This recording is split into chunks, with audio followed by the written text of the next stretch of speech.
What happens when the owner of a business discovers his people are working for free, and no one ever told him? Jacob Nellis stood at the edge of the warehouse's break room, wearing a dusty gray hoodie, steel-toed boots, and a fake beard that itched like hell. The place smelled like cardboard and cold coffee. It was store 8 of the 10 his father had passed down to him 2 years ago. A chain of wholesale supply warehouses scattered across the Midwest, each one stocked with everything from janitorial supplies to bulk snacks. He'd never been to this one before, never met the staff.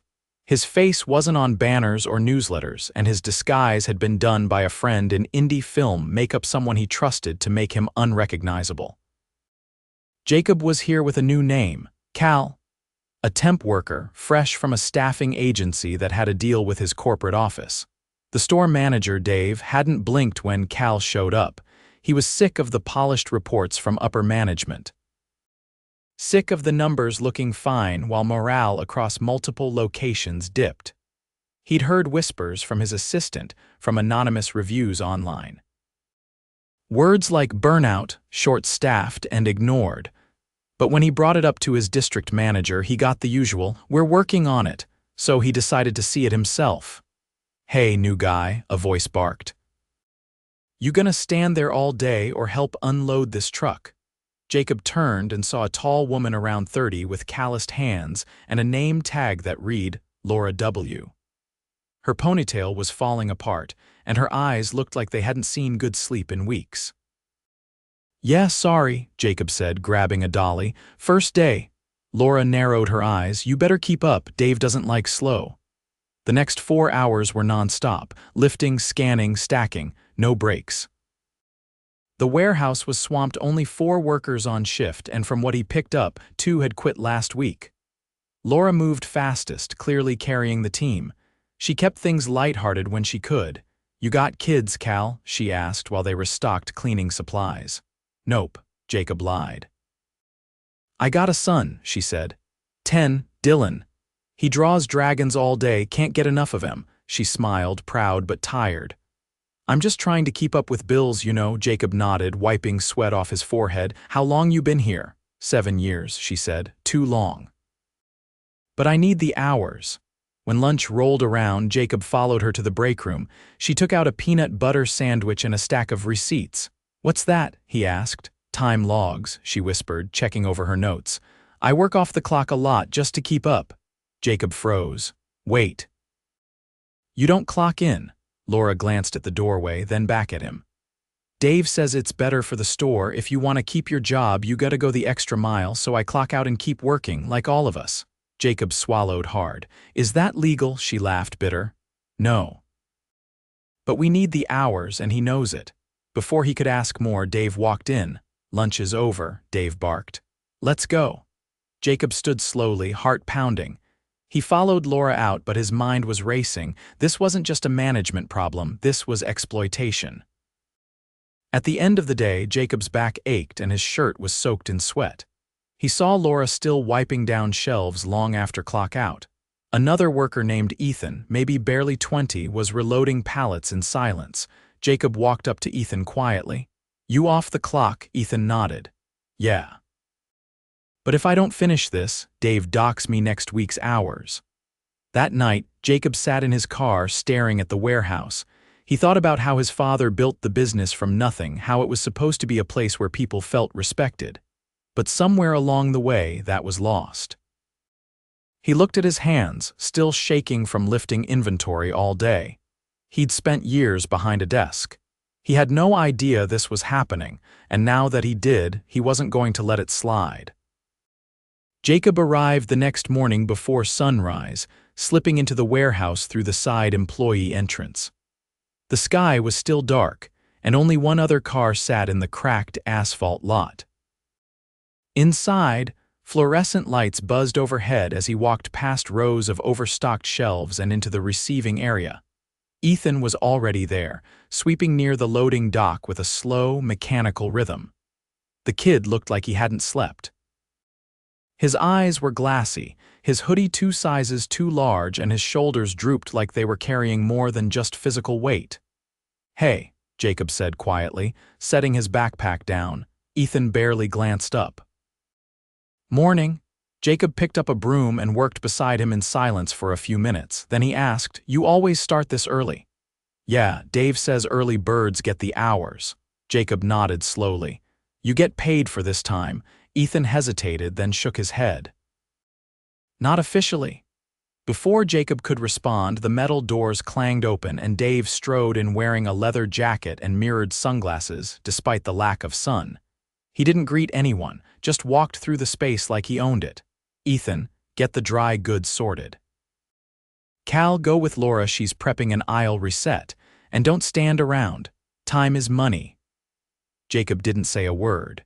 He followed orders and found Laura near the front of the warehouse, where she was struggling to lift a stack of folded metal shelving pieces onto a cart. Her lips were pressed together in frustration, and her arms trembled with the effort. "Let me take that," Jacob said, stepping in. She exhaled. "Thanks, we're reconfiguring the cleaning section." Dave changed the layout overnight. As they worked, Jacob noticed a thin man hunched over a pricing gun by the adjacent aisle. He looked older, late 50s maybe, and wore a faded uniform shirt with a name tag that read Miguel. His hands shook as he held the scanner, and he kept glancing over his shoulder like he expected someone to yell at him. Laura nodded toward him. "That's Miguel, been here longer than anyone." He's not supposed to be doing resets, any more back problems, but Dave doesn't care. Jacob watched as Miguel dropped the scanner. It clattered to the floor and he flinched like it might explode. Jacob started toward him, but Laura grabbed his arm. "Don't draw attention." "Dave hates when we baby each other, says it slows us down." That stopped Jacob cold. "What if someone gets hurt?" Laura only looked away. An hour later, after they'd restocked 2 full aisles, Dave appeared again, this time with a clipboard in hand. He didn't say hello. He didn't acknowledge the work, he just looked at Laura. "You missed the discount tags on the bottom shelf. That's gonna cost us sales." Laura straightened. "I'll fix it now." "No," Dave said. "You should have done it right the first time." That's what separates workers from dead weight. Jacob's jaw clenched, then Dave turned to him. "Cal, go help up front. Customer service is short today." Jacob hesitated.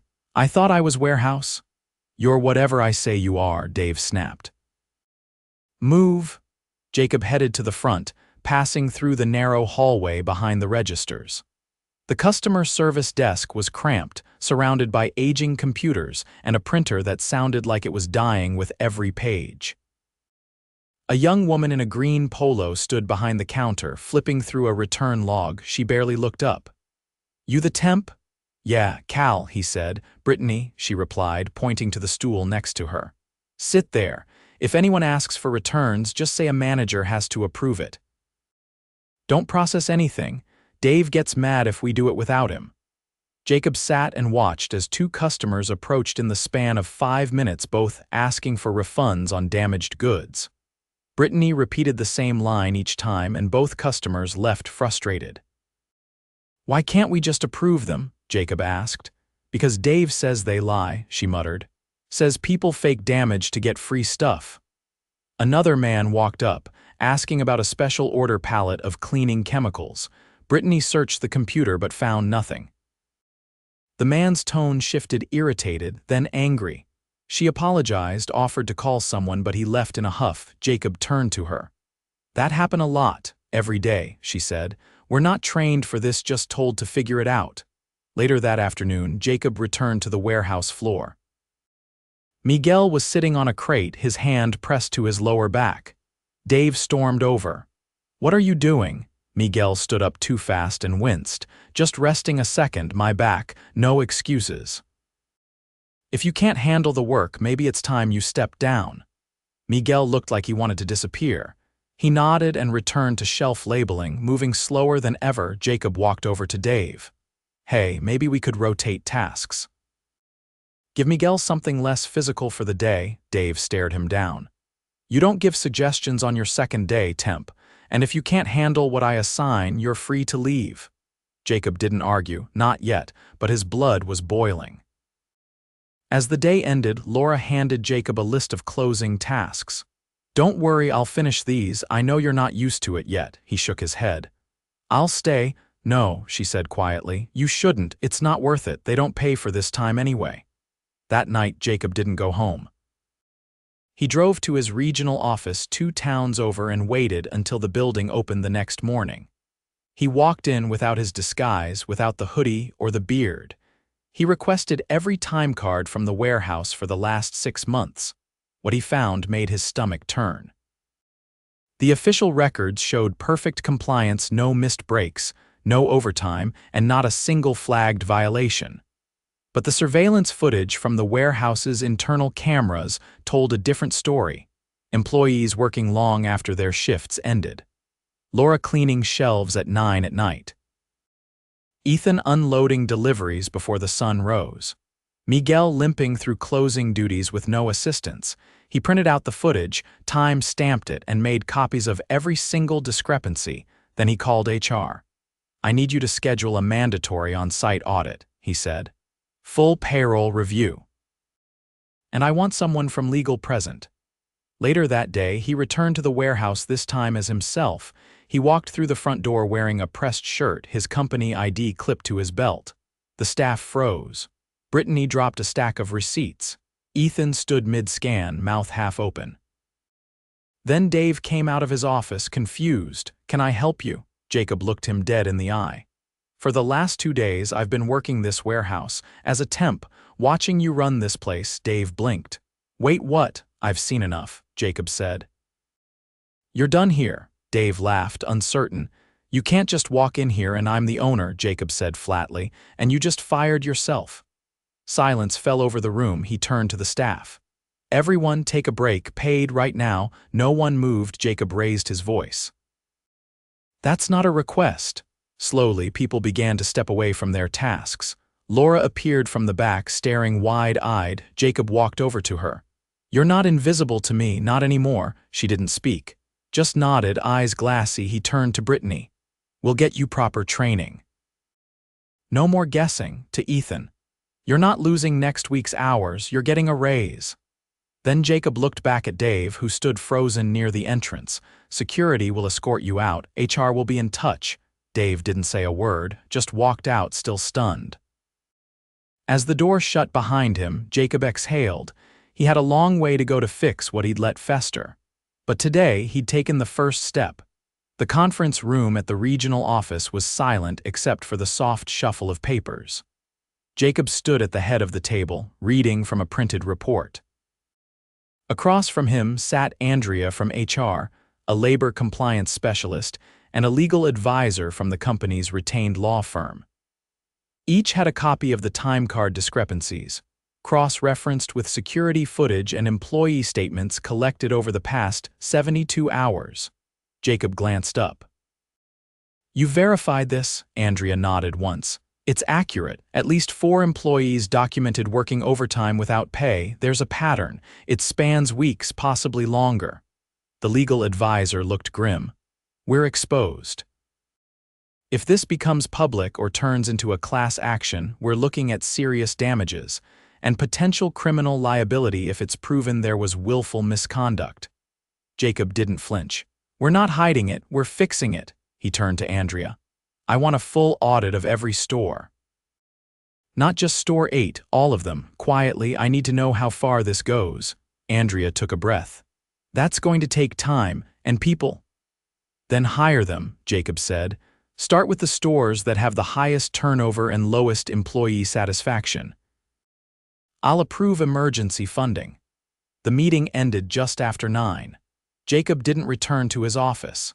Instead, he drove back to Store 8, where a temporary replacement manager from another location had taken over. She was a seasoned supervisor named Nadine, older, sharp-eyed, and known for running tight operations without cutting corners. When he arrived, she was already outside, clipboard in hand, directing a delivery truck to back into the lot. You're early, she said without looking up. Couldn't sleep, Jacob replied. Good, she said. Neither could they. She nodded toward the warehouse door. Inside, Laura was sorting returns with Brittany, while Miguel was seated at a new adjustable table, organizing product labels. Ethan was in the back, scanning incoming boxes with a newer handheld device. The outdated units had been replaced overnight. Jacob stepped inside and Nadine followed him. "Keep your hands clean today," she said. "They trust you more as the owner than the temp. Let them talk." He didn't respond. He just walked over to Laura. She looked up, surprised. "Didn't expect you back this soon." "I'm not here to check on you," Jacob said. "I came to listen." She wiped her hands on a rag and set down a pack of returned air fresheners. "Then maybe you should know yesterday after you left, I got a call from a friend at store 4. Same thing's been happening there, working off the clock, threats from the manager if they say anything." Jacob nodded once. "We're investigating every location, quietly." Laura didn't smile. "Thought you should know." He moved on, walking past aisles now better stocked and more organized than the day before. Brittany was training a new hire, a college student named Marisol, on how to use the return system. The new girl looked nervous but focused. Jacob leaned on the counter. "How's it going?" Brittany glanced at him, then at Marisol. "We've got a lot to cover, but she's already better than I was when I started." Marisol looked up. "I didn't know you were. You know, the CEO." Jacob shook his head. "I'm Jacob," she nodded, still wide-eyed, and returned to her screen. He watched as Brittany calmly explained a refund approval process that had been uploaded into the system overnight, a standardized written protocol for all stores. No more guessing. In the back room, Miguel was seated with a posture support cushion placed behind his chair. He was inspecting a restocked batch of safety labels. Jacob approached him. "You doing okay here?" Miguel nodded, not looking up. "Better than yesterday." "You need anything?" He paused, then said, "Just time to do the job right." Nadine appeared behind Jacob. "He's got it." "We're not rushing anyone." A few hours later, the break room was unusually quiet. Laura, Ethan, and 2 other staff members were seated around the small table. Coffee brewed in the corner. Jacob stepped in. "Can I join you?" Laura motioned to the empty chair. "Sure." As he sat down, Ethan asked, "So, what happens now after all this?" "We're making changes," Jacob said. "Not just here, everywhere. There'll be inspections, training, new policies. But more importantly, we're not waiting for complaints to fix things." One of the other workers, a soft-spoken woman named Renee, asked, "Is Dave gone for good?" Jacob nodded. "Yes." Ethan leaned forward. "And what about the hours we worked? Without pay, you'll be compensated," Jacob said. "Retroactively, every hour documented. We're working with payroll now." Renee blinked, surprised. "Really?" "Yes," Jacob said. "All of it." No one spoke for a while, then Laura said, "That's a start." After the break, Jacob walked with Nadine through the warehouse. She was cross-checking shifts against new coverage schedules she'd put in place that morning. "We're still short-staffed," she said. "I'll need 2 more hires to stabilize operations, 1 for evenings, 1 for weekends." "Post the positions," Jacob said. "Offer a signing bonus if you have to." She stopped walking. "You're serious about this?" "I watched people work themselves into the ground," he said. "I can't unsee it." Nadine looked at him carefully. "Then stop reacting and start leading." That afternoon, HR representatives arrived to conduct voluntary interviews with staff, not as investigators but as listeners. They set up in the makeshift office near the back, and one by one, workers sat down to share their experiences. Jacob didn't sit in on the sessions. He waited quietly in the main area, helping stock when needed, answering questions when asked, but mostly observing. No one was rushed. No one was yelled at. Before he left, he found Laura near the exit, locking up a cabinet. "Hey," he said. She turned. "Heading out?" "Yeah." She hesitated, then said, "You know, I didn't think any of this would change." "Not really," Jacob nodded. "I didn't either, but I was wrong." Laura looked at him for a moment, then said, "You've got a lot of people counting on you to stay wrong." He smiled faintly. "I'm not going back to the office, not yet." She raised an eyebrow. "You're staying?" "I'm visiting the other stores, all of them." Laura crossed her arms. "In disguise again." "No," Jacob said. "They deserve to see who's responsible for the good and the bad." She stepped aside, letting him pass. "Then I hope you're ready for what you'll find." "I am," he said. "Now." As he walked out into the evening air, Jacob glanced back at the building. A week ago, it had been just another dot on a map. Now it was a mirror, one he couldn't look away from, and in every reflection, he knew what he had to fix next. Jacob arrived at Store 4 under gray skies and the weight of a lesson still fresh. It had been 10 days since he'd exposed the situation at Store 8, 10 days of audits, interviews, and sleepless nights.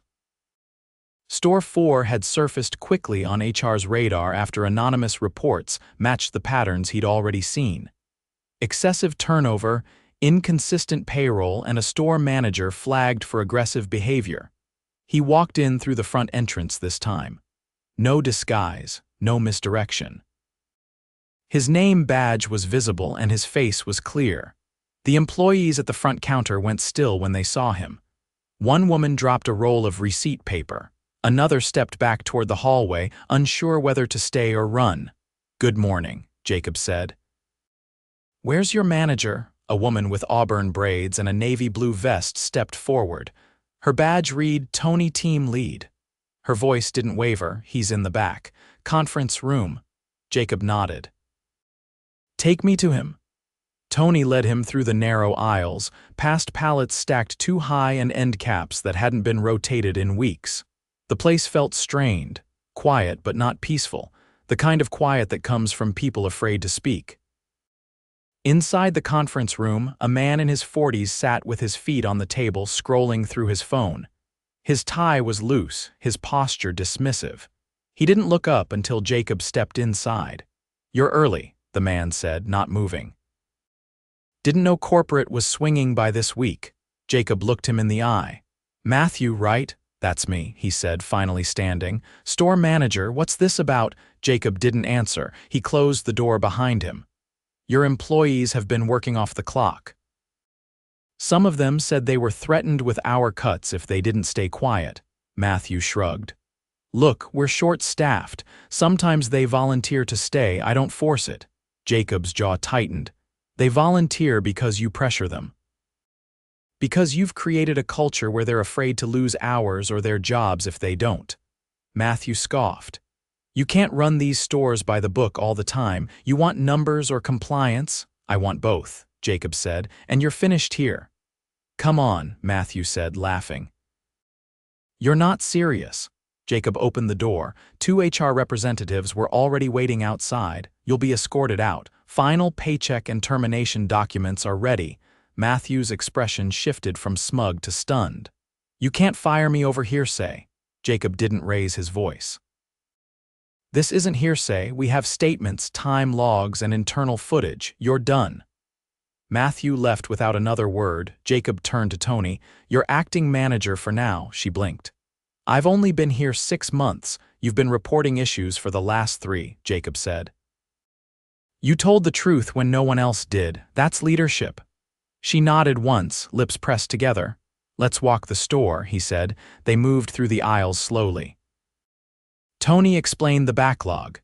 The last assistant manager had quit without notice, and the receiving coordinator had transferred 2 weeks ago, leaving the floor team overwhelmed. Jacob met several staff members, each one cautious at first, then slightly more open when they realized he wasn't just there to observe.